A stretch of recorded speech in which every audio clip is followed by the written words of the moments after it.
മേയറിലേക്ക് പോവാൻ ചെൽസി നമുക്ക്. യെസ്, അപ്പോൾ മേയർ നമുക്കൊന്ന് തെരഞ്ഞെടുപ്പ് കഴിഞ്ഞു, മേയറായി. അപ്പോൾ ഫസ്റ്റ് ടൈമാണ്, ഒരു ശ്വാസം വിടാനുള്ള സമയം കിട്ടില്ല. അത് അതിനു മുമ്പ് കലോത്സവം വന്നു. എങ്ങനെ ഉണ്ടായിരുന്നു ഫസ്റ്റ് ടൈം എക്സ്പീരിയൻസ്? അതെ, വളരെ എക്സൈറ്റഡ് ആയിരുന്നു. ഇവിടെ പറഞ്ഞ പോലെ ഞാൻ മേയറായിട്ട് ആകെ 23 ദിവസമായിട്ടുള്ളൂ. അതിൻ്റെ ഉള്ളിൽ ഇത്രയും വലിയ ഏഷ്യയിലെ തന്നെ ഏറ്റവും വലിയ കലാപൂരത്തിൻ്റെ സംഘാടകരിൽ പ്രധാനിയാവുക എന്ന് പറയുന്നത് എൻ്റെ ജീവിതത്തിൽ ലഭിച്ച ഏറ്റവും വലിയ അവസരമായി അത് നോക്കിക്കാണുകയാണ്. വളരെ എക്സൈറ്റഡ് ആണ്. തൃശ്ശൂർ കോർപ്പറേഷൻ ഞങ്ങളെല്ലാവരും ഒരു ടീം കോർപ്പറേഷനായിട്ടാണ് ഇതിൽ വർക്ക് ചെയ്തത്. ബഹുമാനപ്പെട്ട മന്ത്രി സൂചിപ്പിച്ച പോലെ മന്ത്രിയും അതുപോലെ തന്നെ കളക്ടറും ഞാനും കൂടി ഒരു ടീമായി നിന്നുകൊണ്ട് തൃശ്ശൂർ കോർപ്പറേഷനിലെ എന്തൊക്കെ മനുഷ്യ സാധ്യതമായി എന്തൊക്കെ ചെയ്യാൻ സാധിക്കുമോ അത് ചലഞ്ചിങ് ആയിരുന്നോ? വെരി ചലഞ്ചിങ് എല്ലാം ഞങ്ങൾ ചെയ്തു കൂട്ടിയിട്ട്. അതിൽ പ്രത്യേകം പറയാനുള്ളത് എൻ്റെ ശുചീകരണ തൊഴിലാളികളെ കുറിച്ചാണ്.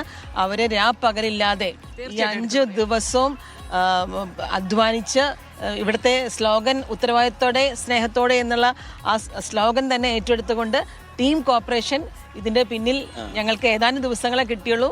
വളരെ ആത്മാർത്ഥമായി വേദികളിലൊക്കെ പോകാൻ കഴിഞ്ഞു. ഏതെങ്കിലുമൊക്കെ മത്സരങ്ങൾ കണ്ടോ? സംഘനൃത്തം കണ്ടു. അത് ഫേവറേറ്റ് അങ്ങനെ ഡാൻസസ് അങ്ങനെയാണോ? ഡാൻസസ് അല്ല, നാടകമാണ് എൻ്റെ ഫേവറേറ്റ്. അധികം കാണാൻ സാധിച്ചില്ല, എന്നിരുന്നാലും ഇഷ്ടപ്പെട്ട ചില പ്രോഗ്രാംസ് ഒക്കെ കണ്ട് ആസ്വദിച്ചു. ഉള്ളിൽ ഒരു കഥാപ്രസംഗ കലാകാരനും മത്സരാർത്ഥി ഒളിഞ്ഞിരിപ്പുണ്ട്. അതേപോലെ മേയറുടെ ഉള്ളിൽ ആരെങ്കിലും ഒളിഞ്ഞിരിപ്പുണ്ടോ? തീർച്ചയായിട്ടും ഞാൻ ഇന്റർ മെഡിക്കൽ യൂത്ത് ഫെസ്റ്റിവലിൽ ബെസ്റ്റ് ആക്ട്രസ് ആയിരുന്നു. ഞങ്ങള് തൃശ്ശൂർ മെഡിക്കൽ കോളേജിലാണ് ഞാൻ ഇവിടെ പഠിച്ചത്. വളരെ ഏറ്റവും ടൈറ്റ് ആയിട്ടുള്ള കോമ്പറ്റീഷൻ നാടക മത്സരമായിരുന്നു. അതിന് സെലക്ഷൻ തന്നെ ഡ്രാമ സ്കൂളിൽ നിന്ന് വന്നിട്ടുള്ള കലാകാരന്മാരാണ് നമ്മളെ സെലക്ട് ചെയ്ത് അവർ സംവിധാനം ചെയ്ത നാടകം ഞങ്ങളെ പരിശീലിപ്പിച്ച്, ഞാൻ അന്ന് ഓർക്കുന്നു 90-ലെ കാര്യമാണ് ഞാൻ പറയുന്നത്. അപ്പോൾ 36 വർഷം മുമ്പ് വെളുപ്പിന് 5 മണിക്കാണ് നാടക മത്സരം നടക്കുന്നത്. ആകെ 5 ബാച്ചുള്ളൂ. എന്നിട്ട് നാടക മത്സരം നടക്കുന്നത് 5:30-ക്കാണ്. അത്രയും ടൈറ്റ് കോമ്പറ്റീഷൻ. ഞങ്ങളുടെ ബാച്ചിന് ഫസ്റ്റ് പ്രൈസ് കിട്ടി. ഞാൻ ബെസ്റ്റ് ആക്ട്രസായി. അങ്ങനെ ഞങ്ങൾ ഇന്റർ മെഡിക്കൽ യൂത്ത് ഫെസ്റ്റിവലിലേക്ക് ട്രിവാൻഡ്രം മെഡിക്കൽ കോളേജിലേക്ക് പോയി. അറിയില്ല കേട്ടോ, ഇതൊന്നും നമ്മൾ കുറച്ച് ലേറ്റ് ആയി പോയി. ട്രിവാൻഡ്രം മെഡിക്കൽ കോളേജിലേക്ക് ചെന്നു. അവിടെ ചെന്നപ്പോൾ എന്താ തമാശ എന്ന് വെച്ചിട്ടുണ്ടെങ്കിൽ, തുടക്കം മുതൽ ഞാൻ ഇപ്പോഴും ഓർക്കുന്നു, തുടക്കം മുതൽ അവസാനം വരെ കൂകലായിരുന്നു. അതായത് കോളേജുകൾ തമ്മിലുള്ള കോമ്പറ്റീഷൻ അല്ലേ. അപ്പൊ തൃശ്ശൂർക്കാർ അഭിനയിക്കുമ്പോൾ ട്രിവാൻഡ്രംകാര് കൂകി തോപ്പിക്കാൻ ശ്രമിച്ചു. പക്ഷെ ഞങ്ങൾ അതിലൊന്നും വീണുപോയില്ല. ഒരേ ഒരു ഇവന്റ് ഈ കലോത്സവം. അതെ, ഒരു കൂകലുമില്ല. 36 കൊല്ലം മുമ്പ് ത്രൂ ഔട്ട് കൂകൽ. പക്ഷെ ഞങ്ങളത് ആസ്വദിച്ചു. ജഡ്ജസിന് കുഴപ്പമില്ലല്ലോ കേൾക്കാനായിട്ട്. അങ്ങനെ വീണ്ടും ഞങ്ങൾക്ക് സമ്മാനം അടിച്ചു.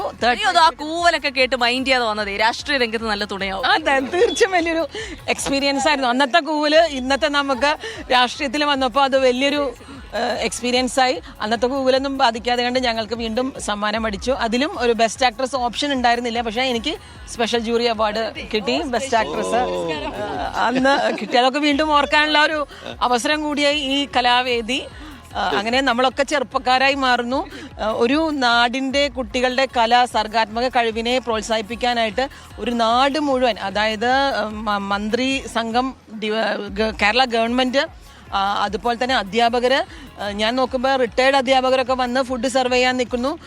ഒരു നാട് മുഴുവൻ കുട്ടികളുടെ ഒരു സർഗാത്മക കഴിവിനെ പ്രോത്സാഹിപ്പിക്കാൻ വേണ്ടി നിൽക്കുന്നു എന്ന് പറയുന്നതാണ് ഇതിൽ ഏറ്റവും വലിയൊരു അത്ഭുതമായിട്ട് തോന്നുന്നത്. എന്തായാലും മേയർ അവസാനം നമുക്ക് വേണ്ടി 2 വരി പാടും.